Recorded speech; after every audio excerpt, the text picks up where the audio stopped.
Madame, Monsieur, bonsoir. Vous regardez le journal régional d'Alizé, édition de 19 h. Nous sommes le vendredi 2 septembre. Merci de nous suivre et de nous être fidèles. Un seul grand titre dans l'actualité aujourd'hui, c'est bien sûr la rentrée scolaire. La rentrée aujourd'hui des élèves après celle d'hier des enseignants. Ce sont plus de 98 000 élèves qui ont regagné aujourd'hui les 410 établissements de Guadeloupe, dont en particulier les collèges qui, cette année, vont connaître la fameuse réforme des collèges initiée par la ministre Najat Vallaud-Belkacem. Reportage et chiffres de Muriel Barlagne. C'est une étape importante dans la vie de l'élève. L'entrée au collège signifie une organisation totalement différente des enseignements. Un professeur par matière, de nouvelles façons d'apprendre. Au collège Saint-Jean-Perse de Grand-Camp aux Abîmes, 170 élèves ont été accueillis en 6e, répartis dans 7 classes. Une rentrée qui s'est déroulée en présence des parents. C'est très important parce que c'est la transition entre le monde enfantin et le monde adulte. Donc c'est très important. Donc il faut accompagner les enfants pour que ça se passe le mieux que possible. Déjà par rapport à mon enfant, pour lui montrer qu'effectivement qu'il n'y a pas de souci, que je serai là pendant toute sa scolarité. Et après, donc vraiment pour le mettre en confiance, puisqu'il change d'établissement. Et puis pour moi aussi, pour voir comment ça se passe. Chaque classe a été prise en charge par le professeur principal, l'occasion de distribuer des manuels scolaires. Dans le département, ce sont 27 417 élèves qui ont été reçus ainsi dans les collèges du secteur public et du secteur privé. Une rentrée qui s'accompagne d'une importante réforme pédagogique et structurelle. Contrairement aux autres années où nous avions 3 cycles pour le collège, cette année nous avons 2 cycles. Premier cycle avec le premier degré, CM1, CM2, 6e, et le deuxième cycle, 5e, 4e, 3e.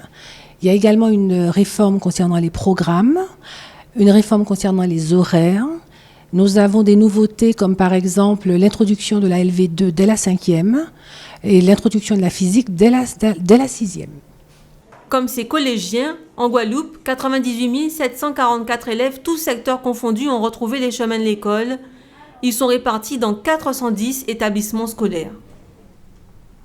Une rentrée qui aujourd'hui s'est globalement bien déroulée un peu partout, mais il y avait aujourd'hui un territoire où subsistaient encore quelques interrogations sur l'organisation effective de cette rentrée. C'est bien sûr la commune de Capesterre-Belle-Eau qui se relève à peine d'une longue grève des employés municipaux qui aura duré plus de 3 mois.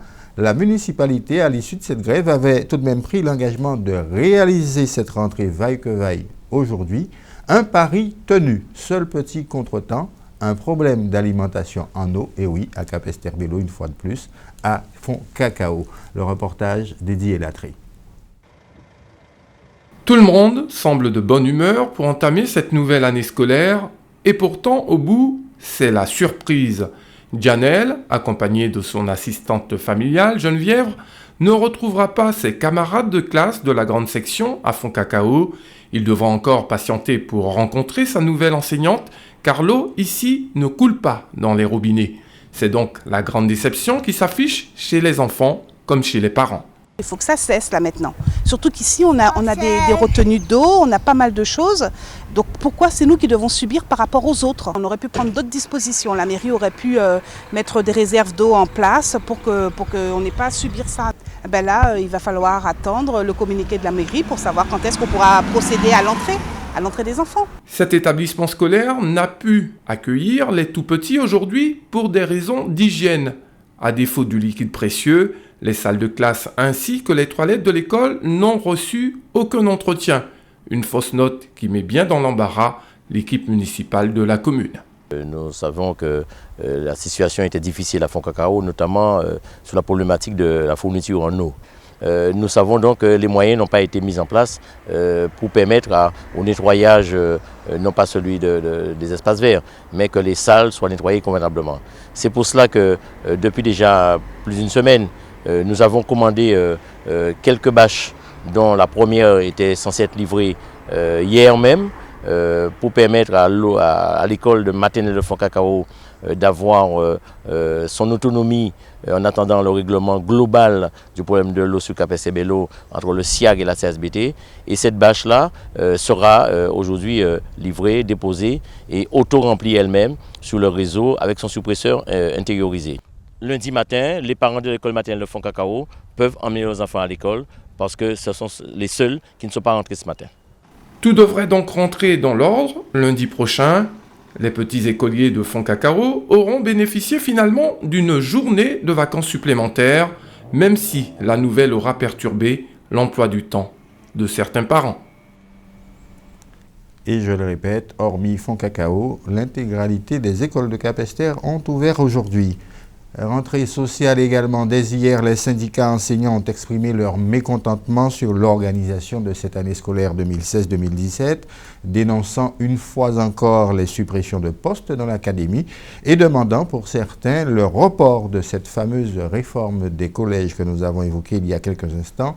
La FSU a annoncé même une manifestation le 8 septembre prochain devant le rectorat. Une rentrée pleine d'émotions aujourd'hui à l'école maternelle de Grand-Bois au Gosier. Une école qui en fin d'année connaîtra un petit événement, le départ de sa directrice qui prendra alors sa retraite après 40 ans de bons et loyaux services. C'était donc aujourd'hui sa dernière rentrée. Le reportage d'Éric Pommier. Louisiane Bordelais-Soulez est la directrice du groupe scolaire primaire Turenne-Ténard à Grand-Bois au Gosier. Poste qu'elle occupe depuis 1988. Elle est également enseignante depuis 1977, toujours dans cet établissement à Grand-Bois qu'elle a vu évoluer. Et donc, les rentrées pour elle n'ont plus de secret. Ce matin, tout s'est déroulé comme d'habitude, sans incidence grave, insiste-t-elle, grâce à la complicité des parents, mais petit bémol. Alors, voilà. La classe de petite section, les petits qui rentrent. Et vous allez voir, bon, vous n'allez pas voir grand-chose parce que les parents sont là, même si nous sommes conscients que la loi Vigipirate dit qu'ils ne devraient peut-être pas y être en nombre, mais c'est la première entrée des enfants. On ne peut pas se permettre de les laisser seuls comme ça, de les abandonner à des inconnus, les inconnus que nous sommes, l'enseignant, moi-même, l'ATSEM, on ne peut pas les laisser comme ça. Qu'importe cette petite entorse au règlement, cette rentrée 2016-2017 s'annonce sous de bons auspices. Et à la clé de cette 39e rentrée, une fin de carrière annoncée. Saveur particulière, oui. Parce que c'est ma dernière année au sein de l'établissement. Et donc, je sais que je dois quitter maintenant. Mais je quitterai avec du plaisir. Parce que j'aurai le sentiment d'avoir fait au mieux. Je ne dis pas que j'aurais réussi au mieux, parce qu'on peut toujours mieux faire. Mais j'ai tâché de faire au mieux possible dans l'intérêt de la communauté scolaire et des enfants qui me sont confiés, avec les parents. Franchement, c'est une bonne communauté. On se comprend, on se respecte.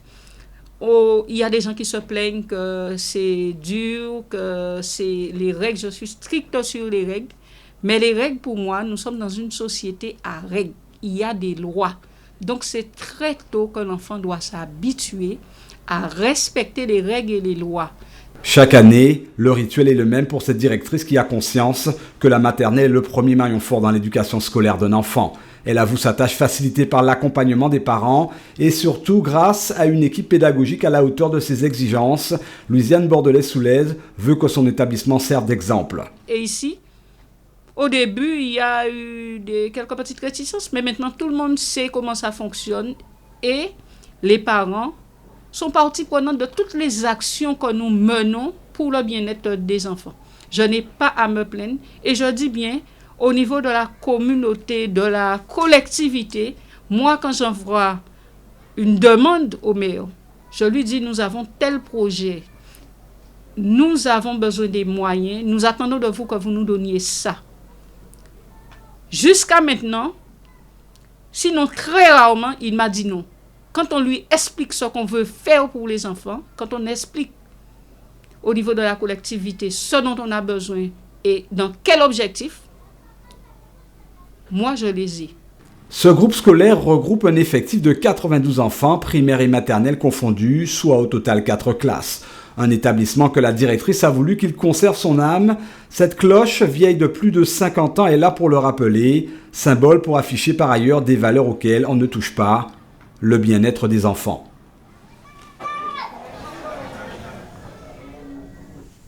C'était aujourd'hui également la rentrée à l'Université des Antilles, une rentrée placée sous le signe des remous à la tête de l'établissement.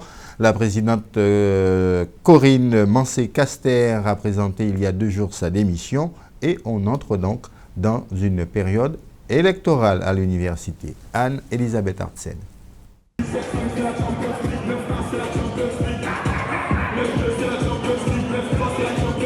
Et c'est parti pour une nouvelle année universitaire à Fouillol. Malgré la scission des Antilles et de la Guyane, l'université continue à attirer de nombreux étudiants dans ses locaux. En fait, nous pouvons noter une certaine attractivité qui est maintenue au niveau de notre établissement, en particulier pour le pôle Guadeloupe. Nous comptons, d'après nos chiffres, nous avons 20% d'étudiants en plus par rapport aux inscriptions de l'an dernier, qui étaient déjà en augmentation.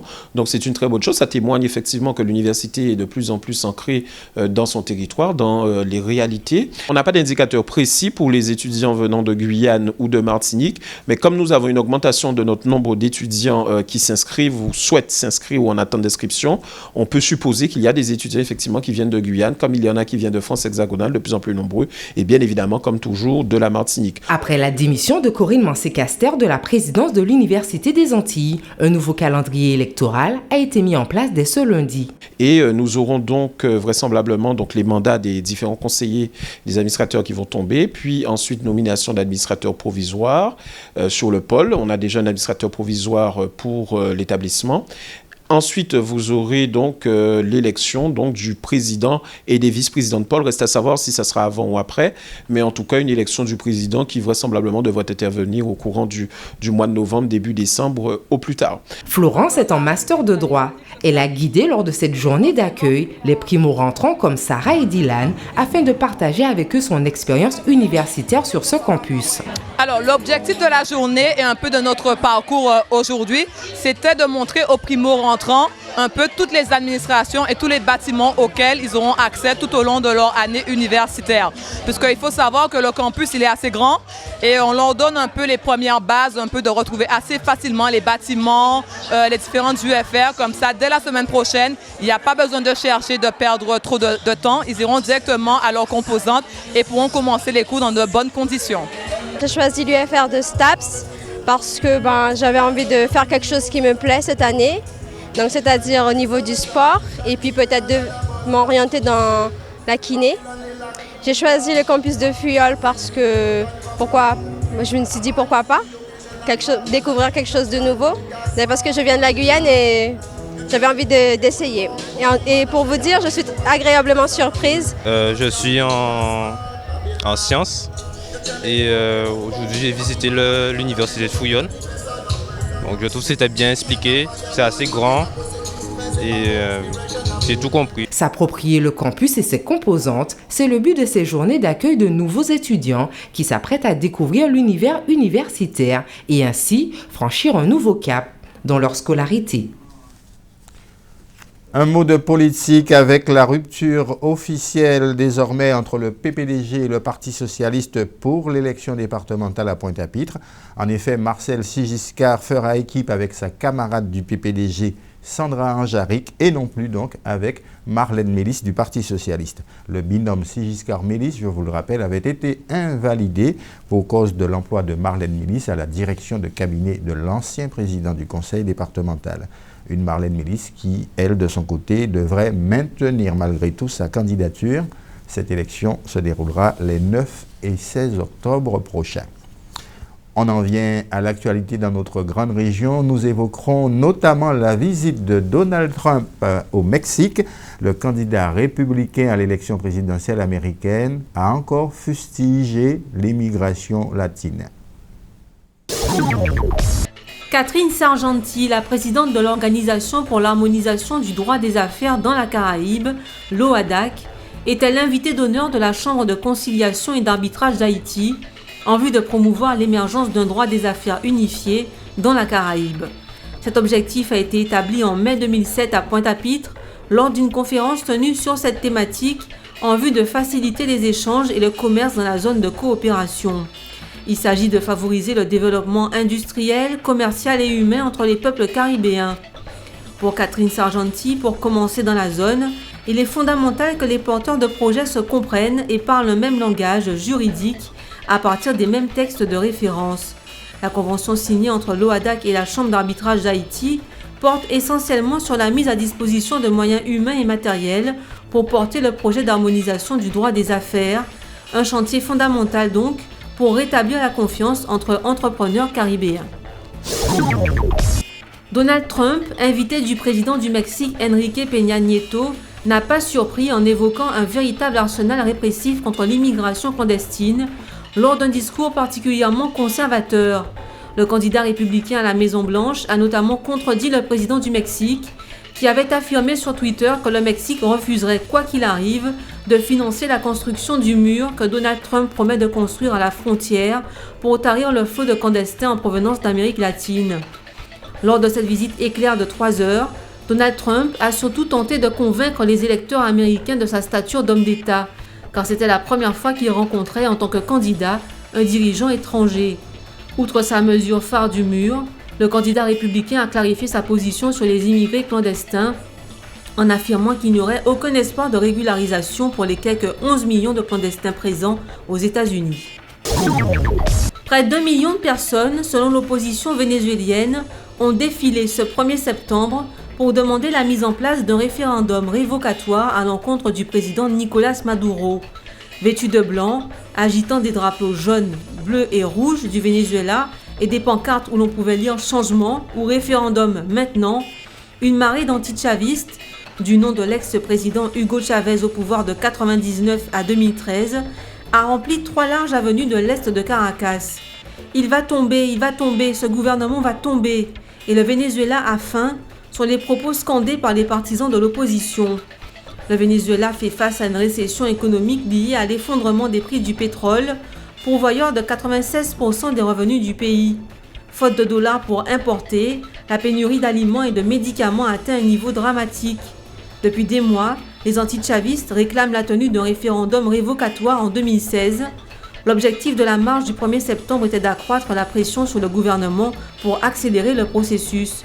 Les autorités électorales ont en effet dévoilé début août un calendrier qui rend quasiment impossible l'organisation cette année de la consultation populaire, évitant ainsi au Parti socialiste au pouvoir un éventuel scrutin anticipé.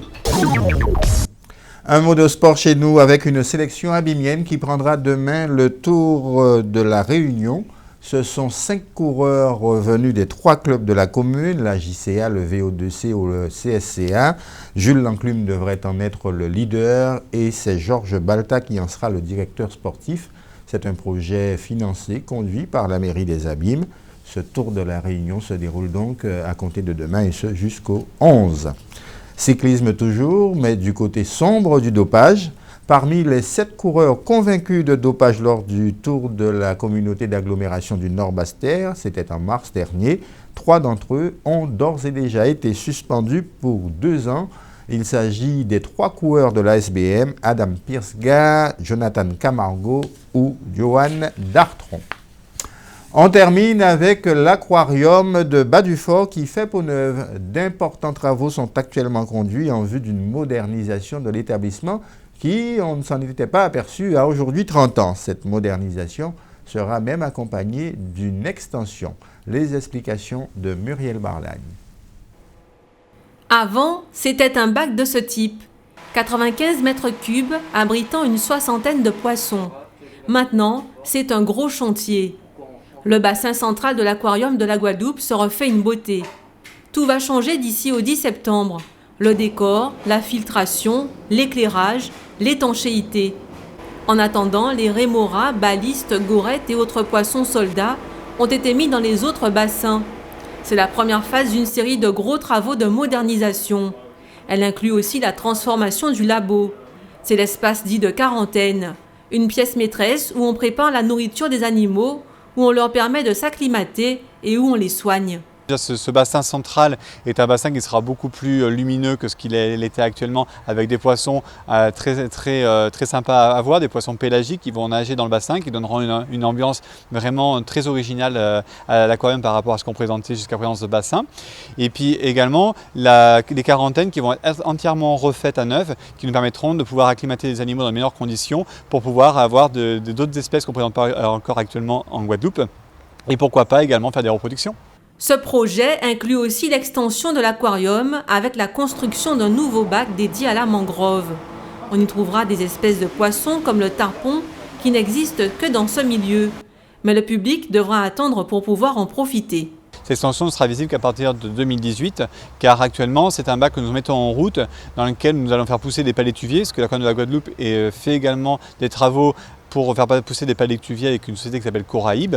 Et ce bac va être mis en eau pendant environ 1 an sans être visible aux visiteurs pour pouvoir faire des essais scientifiques dessus ce bassin en plus sur la croissance des palétuviers et qu'on a un bassin qui soit vraiment très joli à voir quand on le mettra visible au public.